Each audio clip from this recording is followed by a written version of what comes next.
All right, we're back again.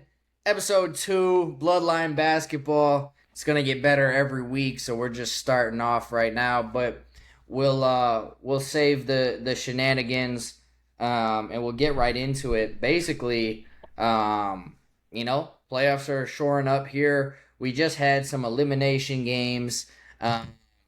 So let's get right down into it. Lakers just swept by the Thunder, 4-0 series. I think, I don't think anyone anticipated the Lakers winning this series. I think there was some subtle thoughts out there that were mostly just wishful thinking, which was essentially, can LeBron do it?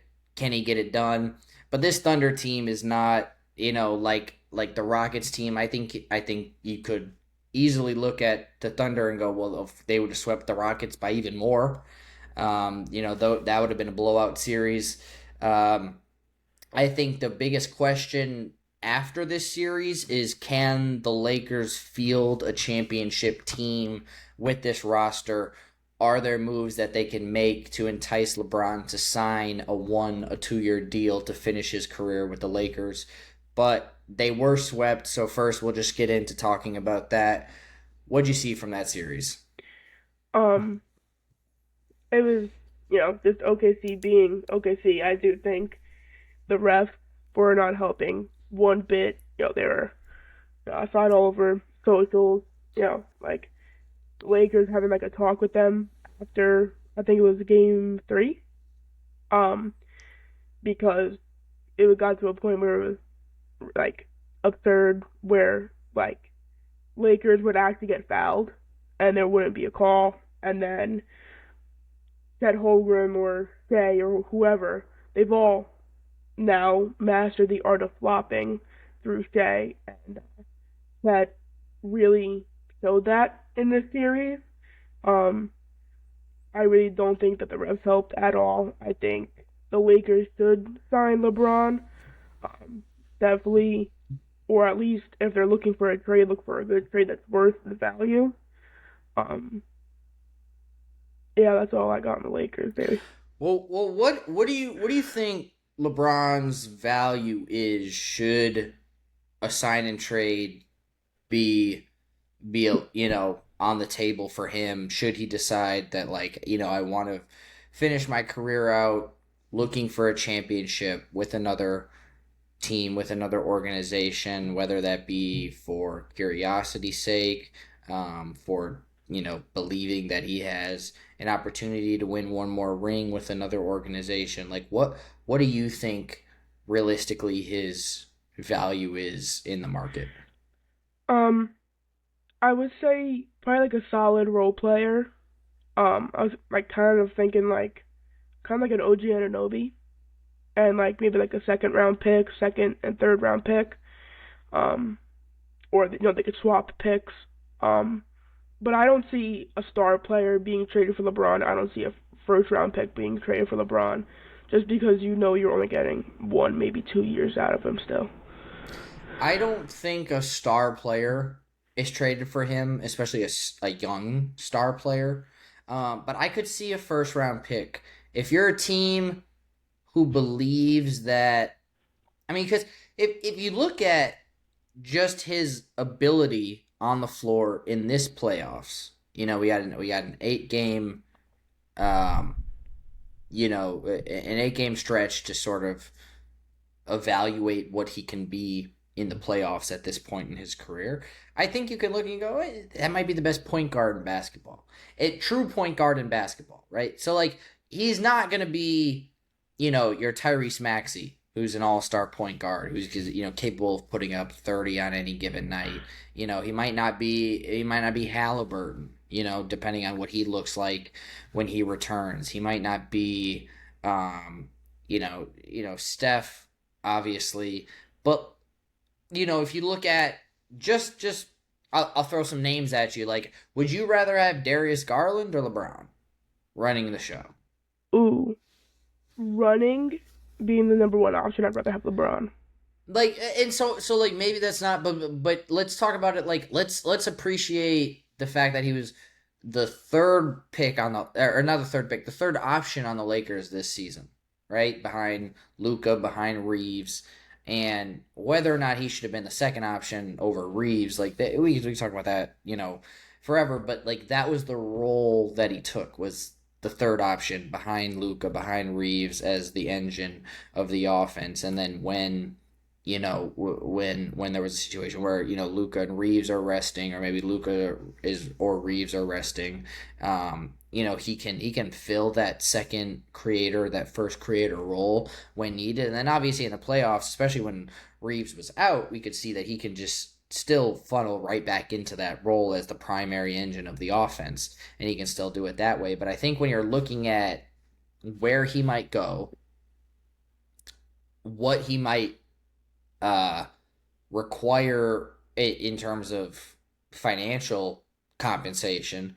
Like I think he's looking for something around 20 million a year. Like that's what I would think, right? Mhm. Because I think another reason is LeBron's you're not going to be able to trade for LeBron without giving up a first round pick. I don't care if he's 100 years old. Like just if he's in a wheelchair, you're going to give up a first round pick because of LeBron. And so I think if you're a team who has multiple firsts and you're willing to part ways with one of them and a role player because you think you're lacking in a point guard to run your offense, then I think he can be a guy that can get you over the hump. A team that I don't think he gets over the hump is like a team like Cleveland, where you're looking at them, it's like, all right, say you took, if as presently constructed, you just replaced Harden with LeBron, right? You're like two guys, late stage of their career, facilitators at this point. I don't think you're in any better situation or any worse situation per se. Now, I genuinely believe that LeBron is better than Harden at this stage in Harden's career, but I don't think it's necessarily a skill issue. I think it's an approach issue. I don't think Harden is currently approaching the game with a must-win mentality, at least to the level that I think LeBron is still approaching the game. Um, yeah, I think, uh, oh my God, I just draw a blank. Um, I do think LeBron, if he does get traded, um, I think it'll be for good value. I think that Lakers will actually probably win the trade, if they trade him away. Um, but I can see him going to like a team almost like where he wouldn't be the number one option. I don't think he wants to be the number one option.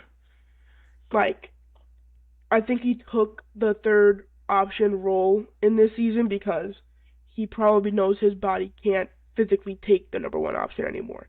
And for the 1-2 games Reeves didn't play, um, he obviously looked good because throughout the entire season and during the playoffs he was still the number three option. So he kind of had a little bit more breathability than if he was the first option. He probably wouldn't have looked as good as he did in that Rocket series than if he had been the third option. So that's what I say. I think ultimately it's going to come down to what I think you're going to learn a lot by whether or not he signs a 1 or a 2 year deal. Mm-hmm. Like if he signs a 1 year deal, that's the end of it. And if he signs a 2 year deal, I think that's also the end of it. But then what he's seeking out of his final season. So I think if he signs a 2 year deal, then he's got 2 more years left. And that Mm-hmm. second year is the one where he's like, I am all in for everything here. If we lose the championship, I'm retiring. If we win the championship, I'm retiring. If we don't make the playoffs, I'm retiring. If he signs a 1 year deal, then I think that changes things because there's a few. If he decides he has 2 years left, there's a little bit more leeway with an organization where he could look at organizations who are like, if you sign with us this year, we're going to go as far as we can, and then we're going to gather all of our chips and all of our resources, and we're going to go all in to try to win the championship in your final season. If he signs a 1 year, then it's got to be a team that's like immediately in contention. So like teams immediately in contention are like the Wolves, the Celtics. The Cavs would be a great storyline. I don't know that they're immediately in contention, as I just talked about, and then you're talking about another situation that could be interesting is like the Warriors, right? Hmm. Who would have to go deep into the picks that they have. And I don't think. I mean, all right, it's like, say, do you give up.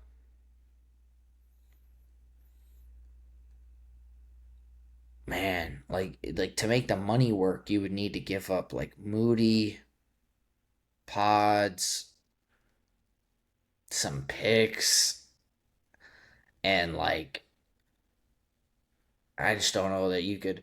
But that's the thing is like that would also depend on how much he accepts in a trade. So it's like if it's a sign and trade, then how much is he signing for? Because you can make that that trade worth a lot more. I also think, and I know this sounds ridiculous and it's getting a little speculative, but could could he sign for a large amount of money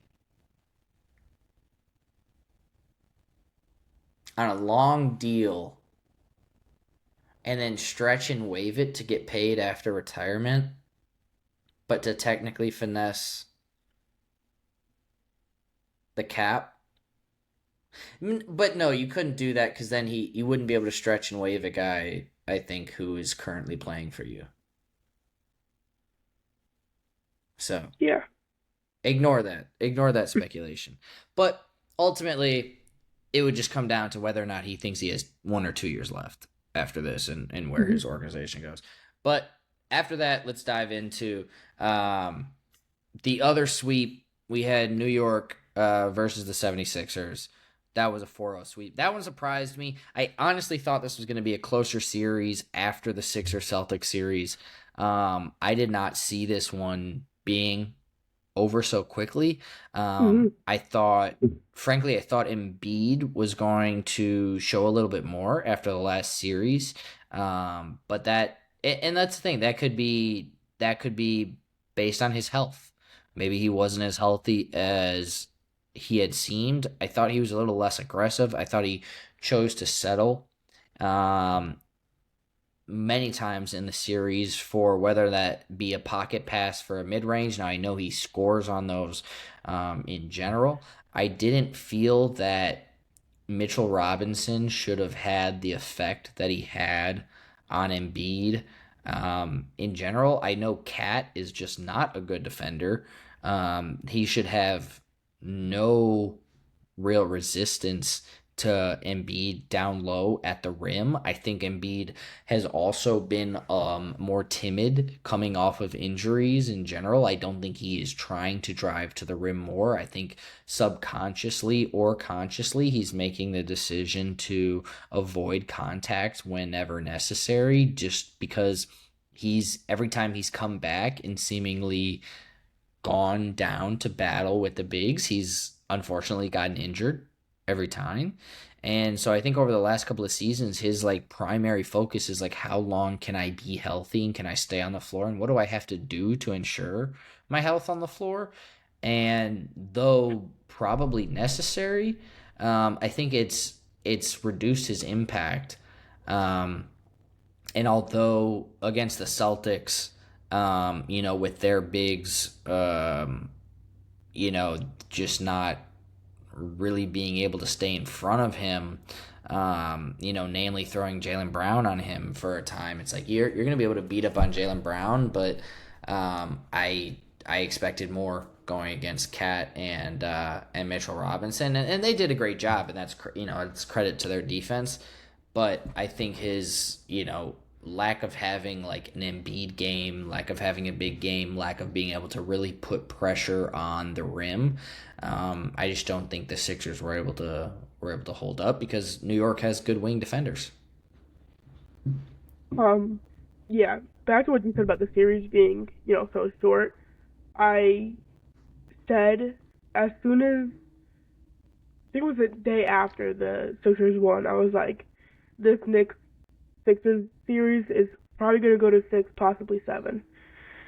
And I was thinking that because, Joel Embiid, will he always have a big game in the playoffs? Probably not. But having him on the court is still a big difference than, the first, I think, 3, 4 games with against the Celtics. So I think even if he's not the biggest factor scoring wise, defensive wise, he's still going to draw attention. He's still going to, kind of draw the defense to him. He's still going to operate on the offense to the point where he might contribute in a way without even having the ball. Um, I also think he needs to stop falling on the ground. I was I was watching. I think it was game 2 or 3. It was every time up and down the court he was on the ground. Like, just get up and play basketball. Okay, you have avoided what did he miss, like 45 games this year, around there, because he was too afraid to play a good team. And now you're playing a good team, and you're relying on falling on the ground, and you think you are a superstar. I think that says a lot. I think there's yeah. Well, that's the thing is I think there's levels to it. I think he's been hurt, and so I don't think that there's you know uh um I don't think you can knock him for being hurt. I think one of the bigger things is whether or not he's hurt seems to be constantly a mystery. And because it's a mystery, I as a fan, as a watcher, I don't know exactly how to feel because I'm always unclear. And if I'm always unclear on your health, then I'm going to stop choosing the positive route, Like if I'm if I'm once or twice I'm like, well, is he fully healthy? Is he playing through it? I'm not 100% sure. Okay, great. If for 3 4 years now I'm going, well, is he healthy? Is he playing through it? What is he, And if he's not healthy, why is he playing? And if he is healthy and he's playing through it, then okay, like let that be known because no, obviously I know there's reason to be like, well, we're not gonna, fully disclose that, especially in the playoffs, because we don't want to give an unnecessary leg up to the Knicks, who, if they know, all right, well, his left leg or his right leg or whatever, then you can target that, and I understand that. But from a standpoint of like, we're talking about 4 seasons, 3 4 seasons now, just the regular season, and you talk about, I think there's some truth to what you said, which is like what he I don't think he is just opting to not play teams because he's like, nah, I'm scared of playing them. Like I think that's a little bit of us just being like, oh, he's scared, whatever. That's like the talking point. But there's something to be said about it does seem like the best teams in basketball that he's injured for those games and he's available for games against the teams below 500. And I always think about, all right, if he's available for, maybe it's a back to back.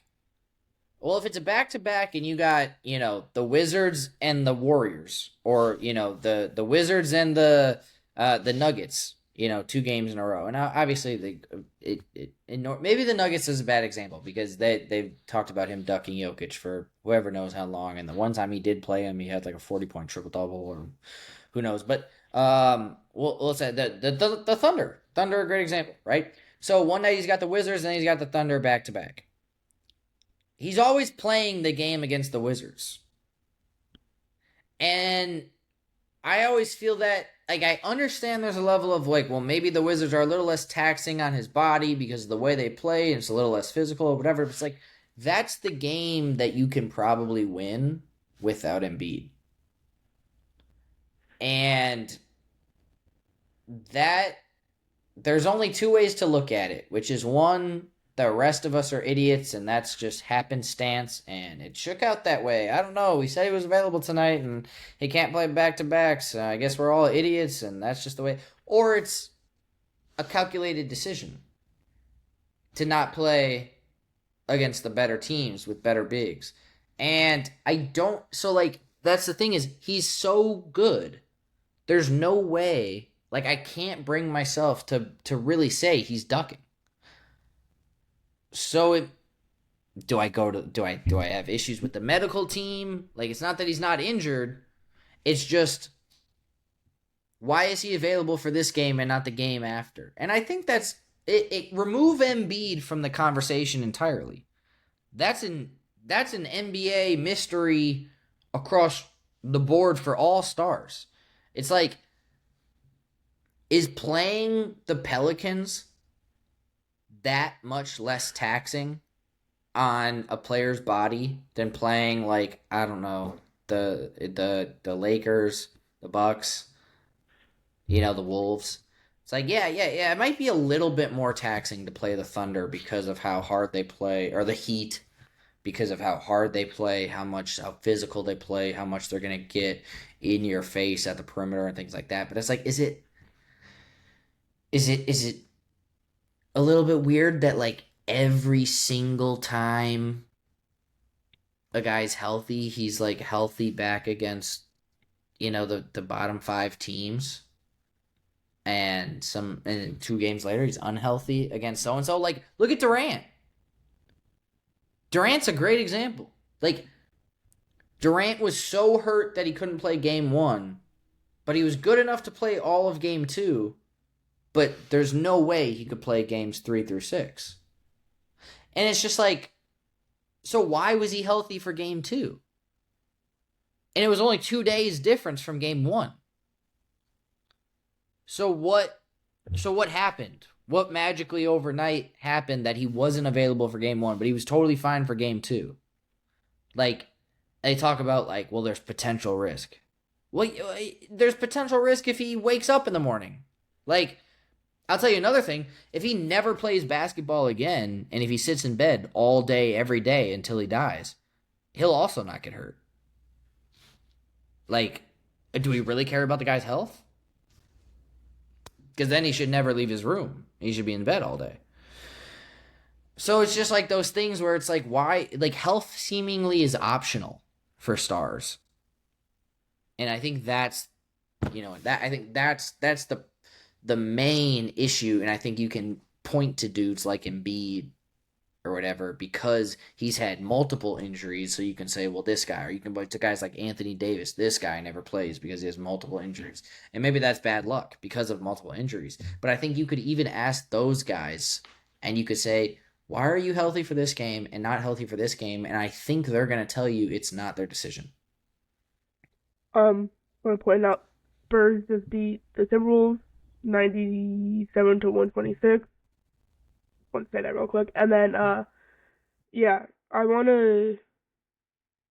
We were talking about the oh my I was god, talking about health Sixers. and Embiid. I was Yeah, ranting for a bit. Just because I don't understand it myself. I want to talk about the Knicks. They're Yeah. really, really good. I know a couple weeks ago you said you couldn't really see if they were like a legit contender.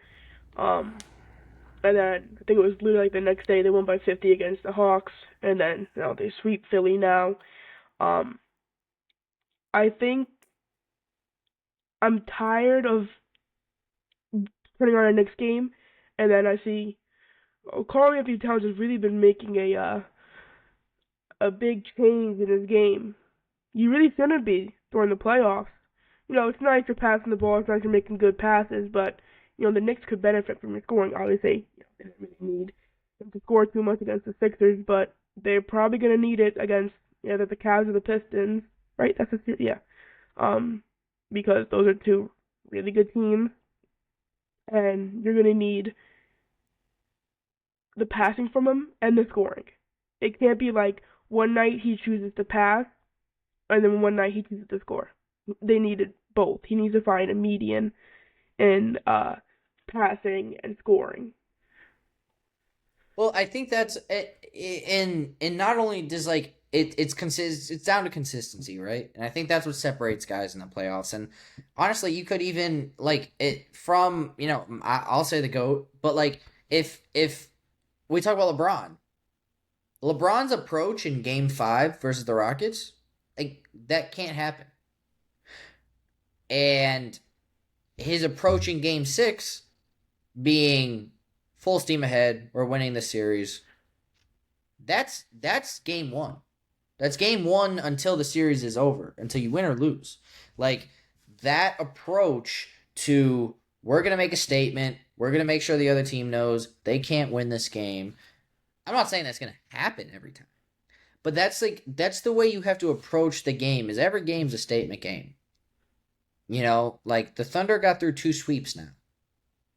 That every approach to every game for the Thunder has been we're gonna go out there, we're gonna win, we're gonna kill, and stop us if you can.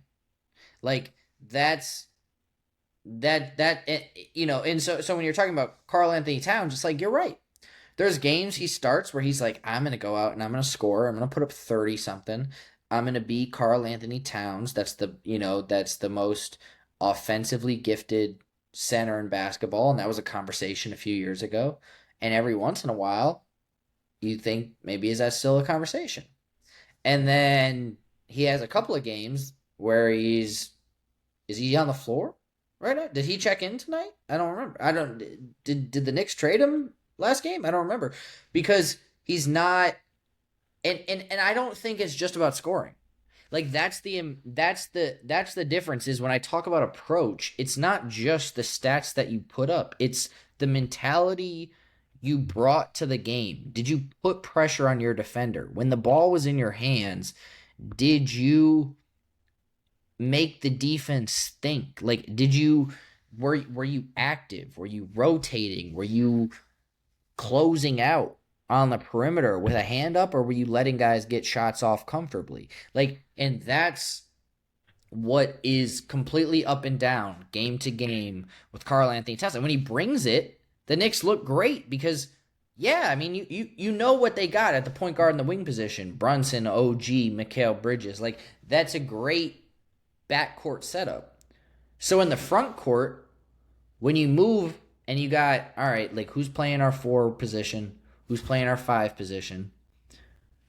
There should never be. Now I understand their roles are different. I understand their bodies are different. Their makeup is different. What they're asked to do on the floor is different. I understand that. But I shouldn't be looking at Mitchell Robinson and thinking like that's a guy who wants to be on the floor. And then Towns as a guy who that's a guy who is happy to be on the floor when coach puts him in. Mm-hmm. And I think like a larger part of it goes to be like people just want not only consistency from Cat, but they want to feel like he is being the player he talks about being.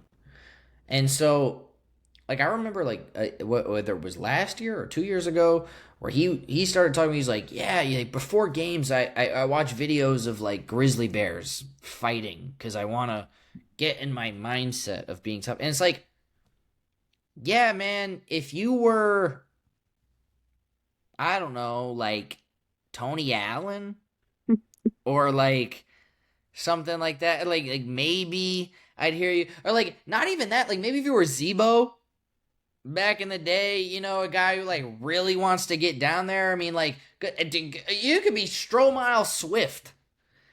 And you could say, like, that's, I just watch Bears fighting. You're like, well, I mean, the dude gets down. He's a bruiser, It doesn't feel like what Cat says when the microphone's in his face lives up to the player that he is when he's out on the floor.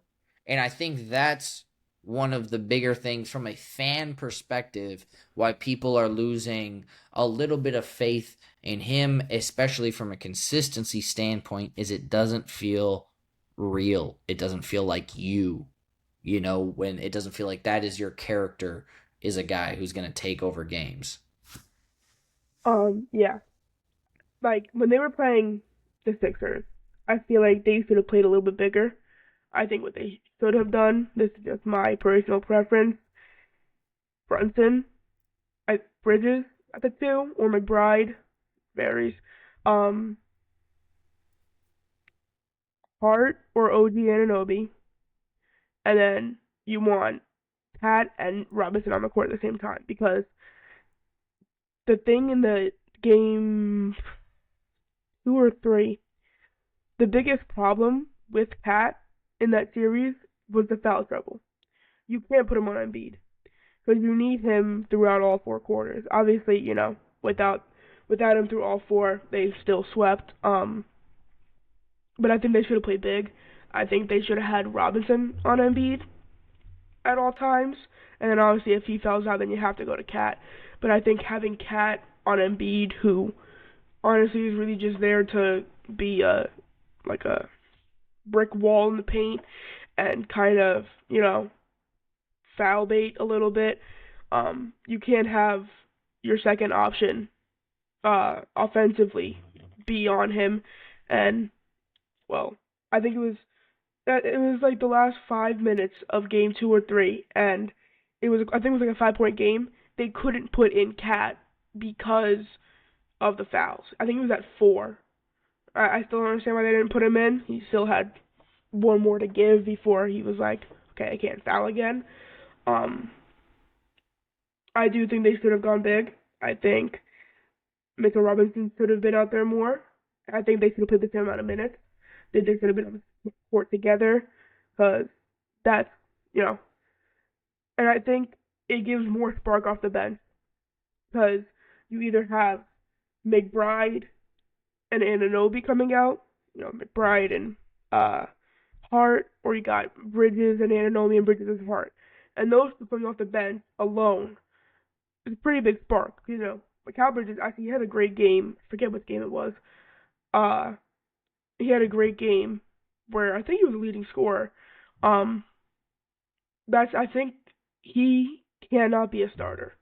I feel like he needs to be a bench player. I'm not saying that he's a bad bench player. I think he's like a really good sixth man because he comes in, plays defense, he shoots the ball, plays good basketball, and then if you start him, you're gonna get the same defense out of him. I don't know about scoring. I feel like when he did start, the scoring kind of went down. But when he came off the bench, it's almost like Russell Westbrook as he got older.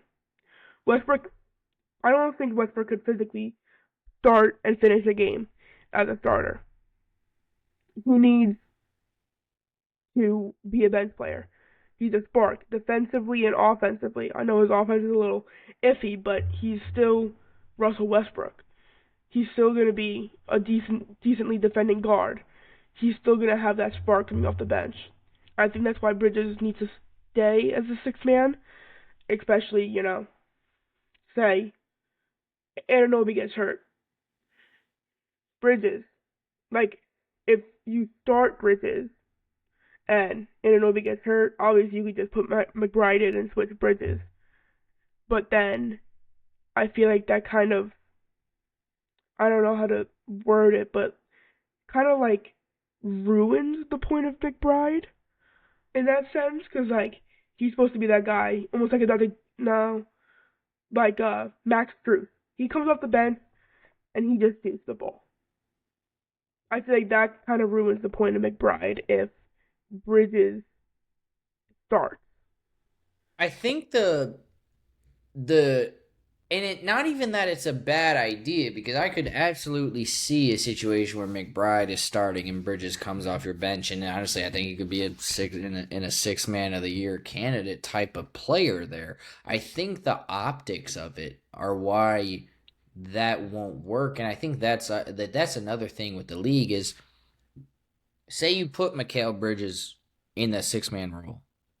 Now, as a Knicks organization and as a front office, you have to justify that you traded 5 first-round picks for a 6-man, right? And so, like, that's general manager suicide. That's head coaching suicide. Like, it's, and so I think, and I'm not saying the head coach makes the decision, but you'd like to think in any well run, well oiled machine that there's at least input and there is communication and agreement between the head coach and the front office. And sure, maybe it's not 100% aligned. I mean, it's the coach's job to coach and it's the front office's job to build a roster. And I understand that. And they don't have to agree 100%. But if you're not aligned a little bit, I mean, that's how things are doomed. And so, like, I think with a situation like Mikal Bridges, it's like look at it from the Bucks standpoint, right?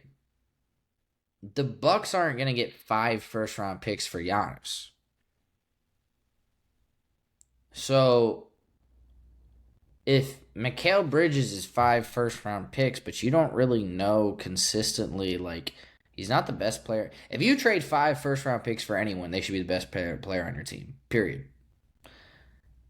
Is Mikal Bridges the second best player on the Knicks? Is he the third? I think I'd take OG over him just because of This the playoffs you would consistency. this playoffs the consistency. OG is the second leading scorer on the Knicks. You'd have to take him. The way he's shooting, the way he's defending, the way he's available, like. So now you're already, as a Knicks organization, you're already saying 5 first-round picks for the fourth option. Like, how much more down can you really place him before it's just better to trade him again? And I don't think that's the boat that they're in. I don't think they're looking to trade him. And so I think they are going to have to figure out how to improve from. Actually, I let me go back. I think the Knicks' biggest thing is they run a 2018 Rockets style offense, right? And the Rockets got about as far as they possibly could with heliocentric iso ball offense run through James Harden. That's more or less what the Knicks run with Jalen Brunson. It's like, here you go. If you can't do something with the ball, kick it out to one of us. We'll try to put up a shot. And when it's working well and when Brunson's got it going, it looks great. And when it's not, it really is bad. And the offense becomes stagnant and no one else is getting involved. And that's also an issue where, like, Cat's supposed to step up and be that bona fide second option, and he's not able to do that as well. Now, whether or not he's not able to do that because of his mentality, because of the Brunson dominance in the way that their offense is structured, like, that's for the coaches, that's for everyone else to decide. Like, I think it's mostly in Cat's mentality because I think we've seen that from him in other organizations as well. Um, I think there was a problem when he was on the Wolves, and they had some deep runs with Edwards, but they weren't. Cat wasn't consistent enough to be that second option, and now the Knicks have, like, they're with the way that they run their offense and their lineups, they generally have a first option in Brunson and then like 2 to 3 second options, and then wherever that shakes out, Cat gets going. But I think in general, if he's not able to be a second option in the way a Jalen Williams is a second option to Shea, or Chet is a second option to Shea, in the way where it's like, if Shea doesn't show up to that night, Jay Will's getting 30. Yeah. if Brunson doesn't show up to that night, I have no idea what Cat's bringing you. Mhm. And so that's my. I think that I could absolutely see the Knicks beating the Pistons or the Cavs. I could see the Knicks in the finals 100%. If it's the Thunder or the Spurs or the Wolves in the finals, I don't know that I see them beating those teams. Namely the Spurs and the Thunder. I think if the Wolves were able to pull it out, I think they could battle with them, certainly. But I just don't think they are. I don't think Cat will be able to have the impact necessary against either of those teams. Um, both the teams have excellent wing defenders in the Spurs and the Thunder. And I just think the only way you can really hurt them is inside. Obviously, it's going to be really hard to hurt the Spurs inside with Wemby, but I do think Wemby's big thing is being a deterrent across the board. I think it's possible if you are a big body that you could get him in foul trouble, maybe, hone in on deep in the lane, where he might not be able to use his reach as much. But, that being said, we'll get into the last series here. Wolves, Thunder. Obviously, they, as well as Pistons, Cavs, those series are both tied 2-2. Good series so far. I misspoke. We'll get into the Wolves Thunder series here, as well as Pistons Cavs. I think I see the Spurs with Wembanyama returning. I see the Spurs handling the series. I think the Wolves have done an excellent job so far on not letting his presence completely deter them from the rim. I think that is the biggest thing where if the Spurs were to ever somehow meet the Knicks in the finals, that I think the Knicks are a team where Wemby's presence could totally deter them from even going into the lane. I think it's important that you stay downhill on Wembanyama. If he's going to block some shots, he's going to do it. I think in game 2 he had 10 blocks, or 12 blocks. That's going to happen. He's 7'5". But if you neglect to continue to put the pressure on him, he can get too comfortable.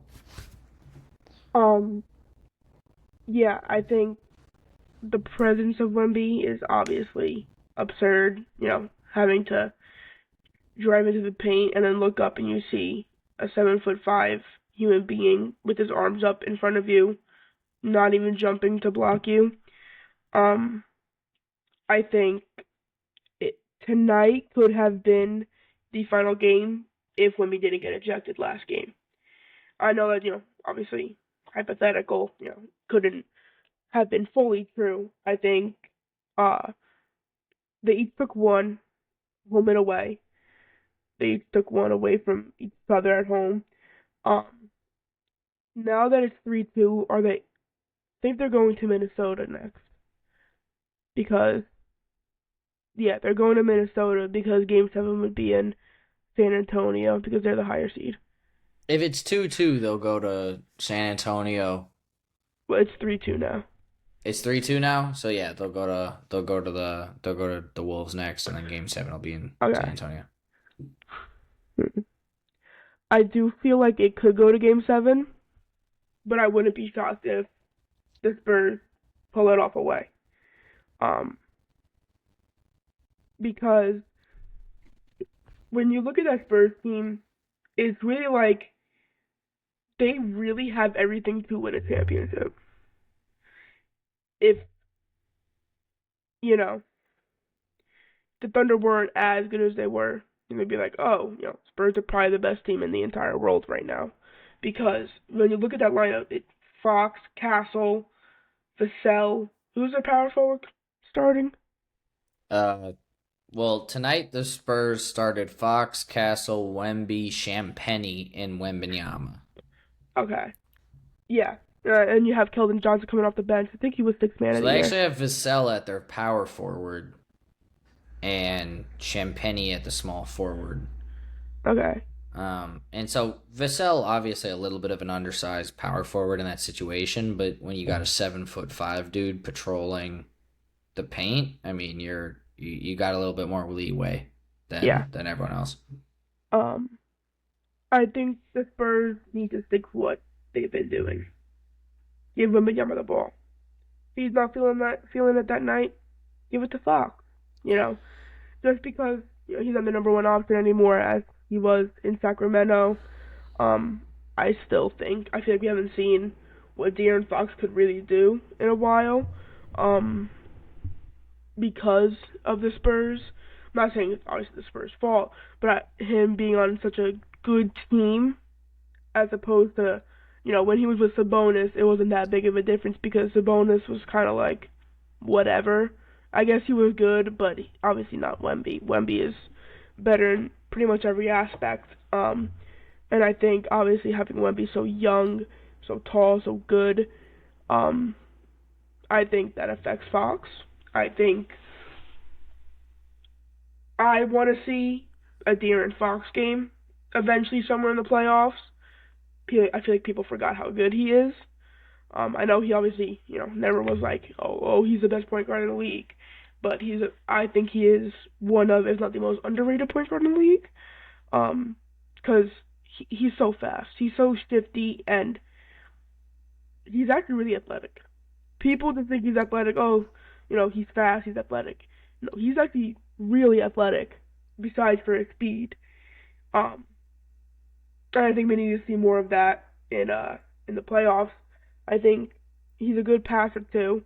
I think they should give him the ball more. I feel like after a while, giving Wemby the ball every single time, will it work? Yeah. Will defenses catch on to it and run a scheme that'll stop Wemby? Possibly.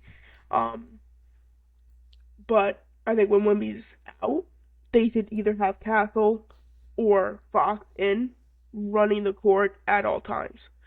And then, they could kind of switch. You keep Wemby out for 12 minutes, but you want to have like two subs. Okay, so you put Stephon out, you keep Fox.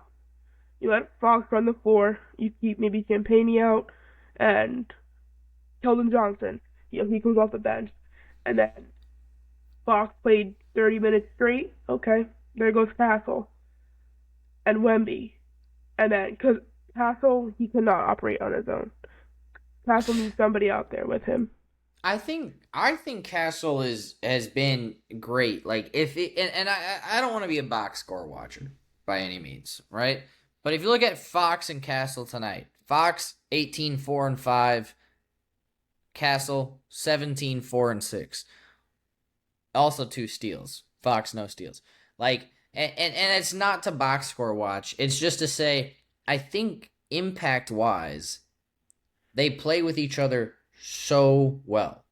And I think the thing with the Spurs is going to be two things. One, deciding 2 years from now, what are you doing with Dylan Harper? Right? Because you got him on the rookie contract, that's fine. But he's obviously going to command a lot of money. I mean, 12 and 10 tonight, double double in 25 minutes off the bench. Not to box score watch. He's been getting downhill. I think that I mean obviously the biggest thing with him is does he develop a consistent 3-point shot? Because I think he can his ability to get into the lane and facilitate from from the below the free throw line draws in the defense so much that he's always able to find whether that be the open shooter or just get his own basket.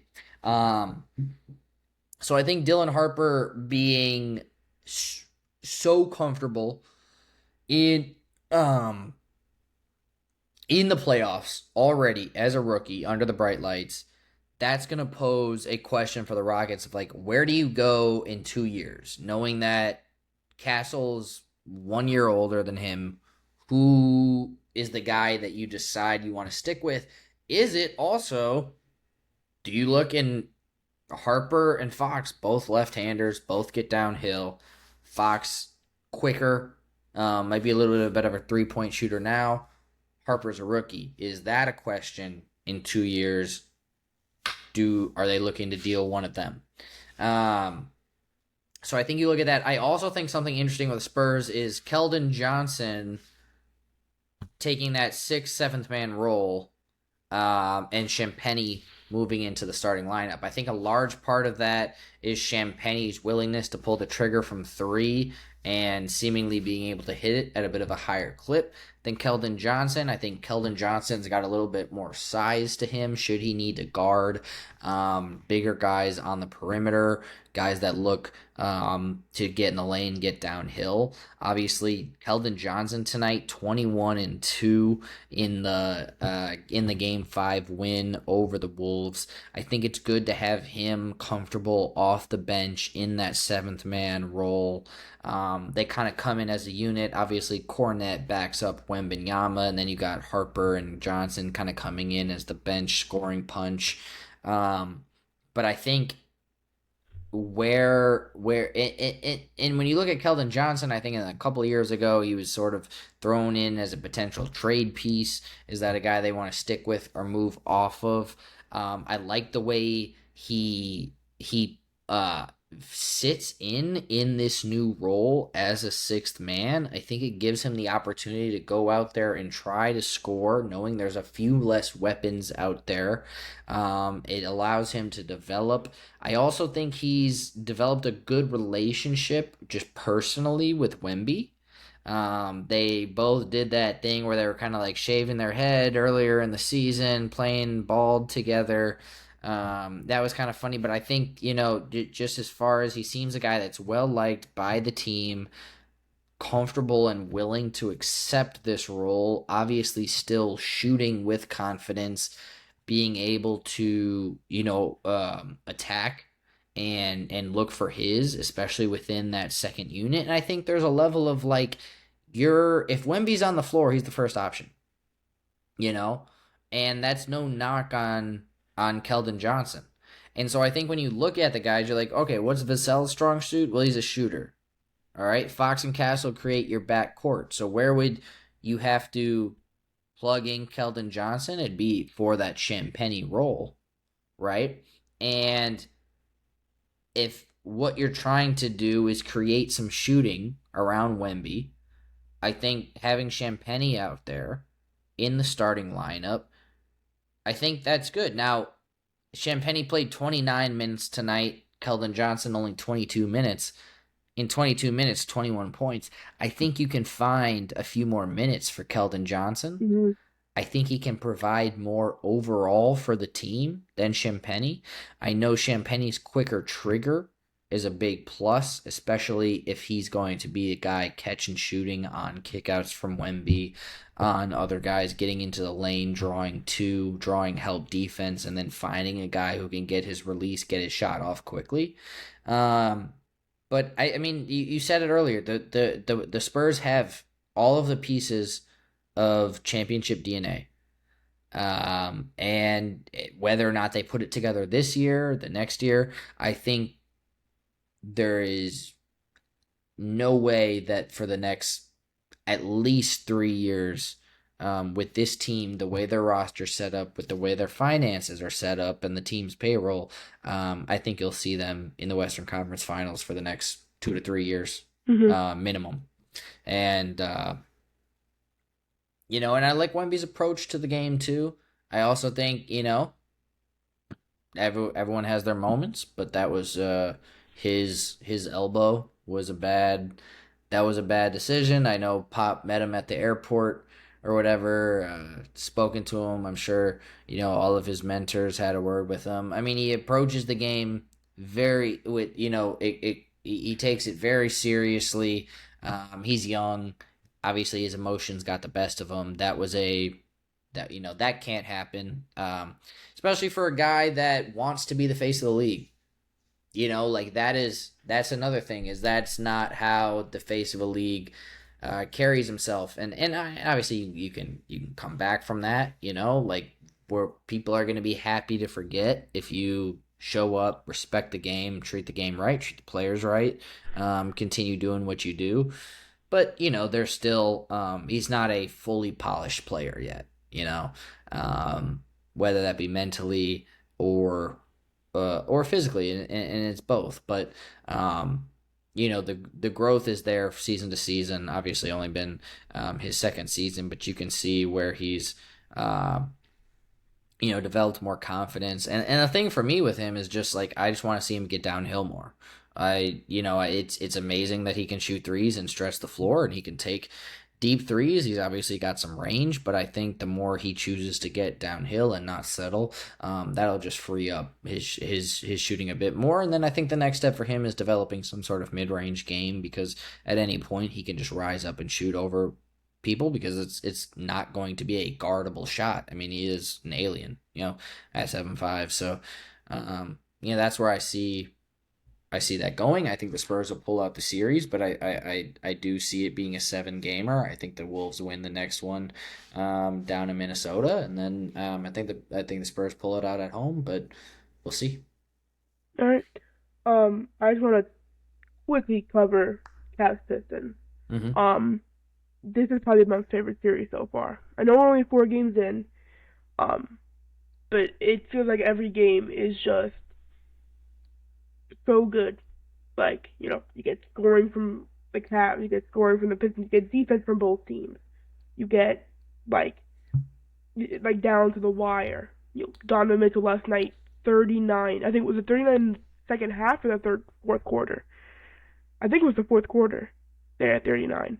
Like that is, I didn't watch the game. I wasn't home. It was the second half, but yeah. Yeah. But watching that would be awesome. He had 4 in the first half, and I believe he ended with 43. 40. Yeah. So last week we talked about we need something from Harden. Harden kind of showed up. I think you're not getting 30 from Harden. Maybe once a series, but you're not guaranteed probably more than 24 from Harden. Sometimes not even. I think this series he has played his role very well. He is not a number one option. He needs to accept that. And I feel like he has, I think it was game 2, 20 points, 12 assists.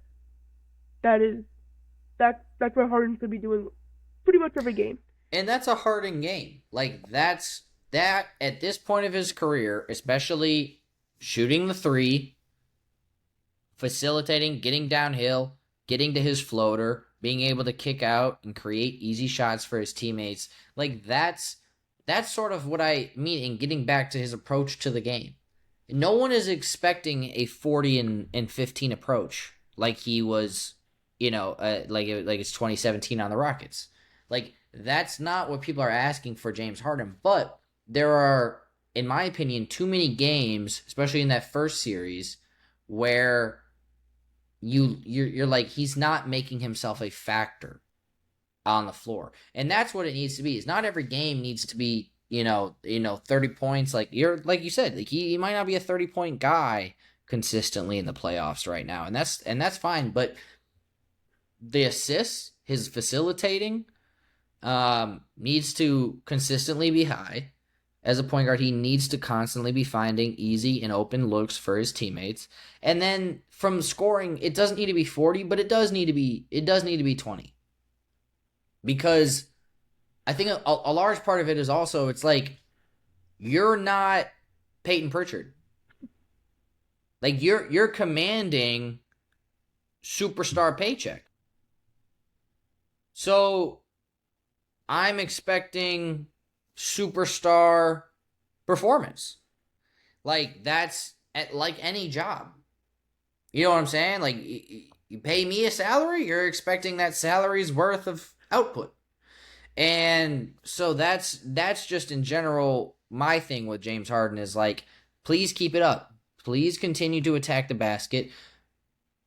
If you come off a screen and no one's there, you're James Harden. Pull the trigger and put 3 points on the board. Like, I don't need to find Evan Mobley on the roll here. Like, Evan Mobley is not the second. It's supposed to be Mitchell, Harden, A little bit of a gap here, and then Mobley, and then whoever else. And you want Dean Wade involved. You want Jared Allen. You want True. you want Struess, and you want Merrill involved, and all that. And like that's great. But if it's not, James Harden is your second option. That's who it is, and he needs to be. Being a second option is not being kind of sometimes a second. It's no, that's you. That's every game. That's you. And Jalen Williams is a great example. It don't matter what Shea's doing. Jalen Williams, when he's healthy, going to get his.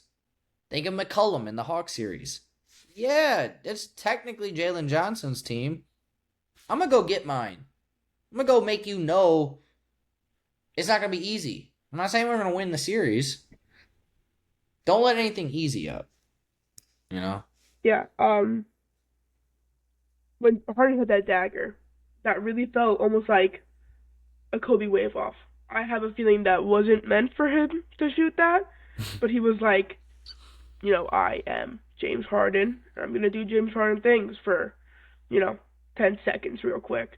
Um, because you're probably thinking like, yeah, Harden's the number two option, but I think Donovan Mitchell was in Clutch Player of the Year. I'm pretty sure. So you're probably thinking, oh, he's clutch player almost every time. If you need a bucket, last couple seconds, you give it to Mitchell. I feel like there's probably a play designed for Mitchell to get the ball, isolation or pick and roll and whatever.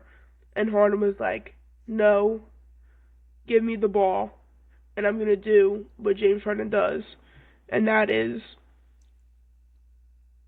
unlimited between the leg dribbles into a step back, flick my arm and leg out, and fall on the floor. And that's what he did, and he made it. And he is really, he's good.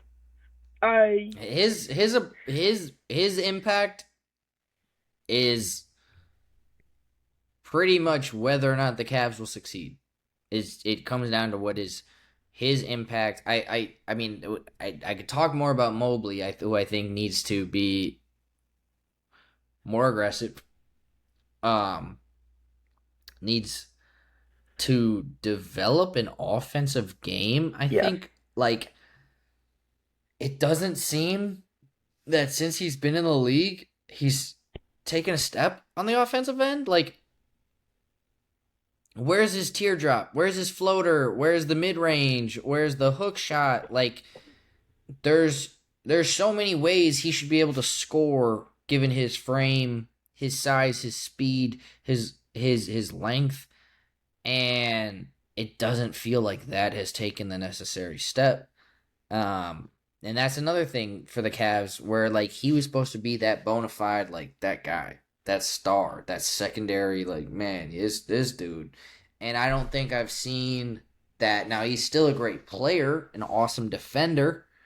But I would even wager to say like his defense is great, but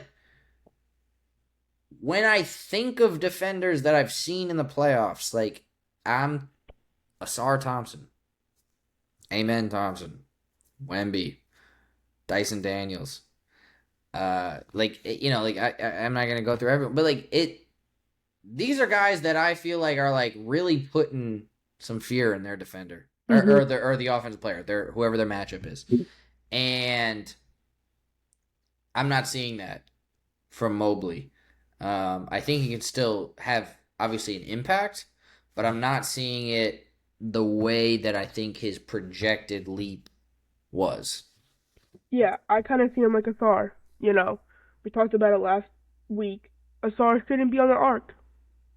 You know, Evan Mobley, he obviously shoots the ball a little bit better than Asar. I think, him being on the arc, like, it's fine. I don't think it's the most productive thing he could do. I think kind of staying on the block, top of the paint, I think that's kind of his area, because, you know, he's pretty strong. I know he's skinny, he's strong, but he's also 6'10" with a ridiculous wingspan and a ridiculous vertical jump. Use that, you know. Don't be wasting it with doing something is not consistent, which is his shot. You know, Hmm. I think he needs to work on his mid range. I feel like Yeah. if he developed a mid range shot, very he would probably become the second option if he could develop a shot. He doesn't really need a 3 point shot. I think he really is in a stretch four. He should be like almost like DeMar DeRozan, but Well, I bigger. think exactly, and I think that's the thing is when you get into the playoffs, the shots that are available aren't the same ones that are always available in the regular season. And when a team has time to scout, every play that you've run for the last year, it's like what shots can you get off?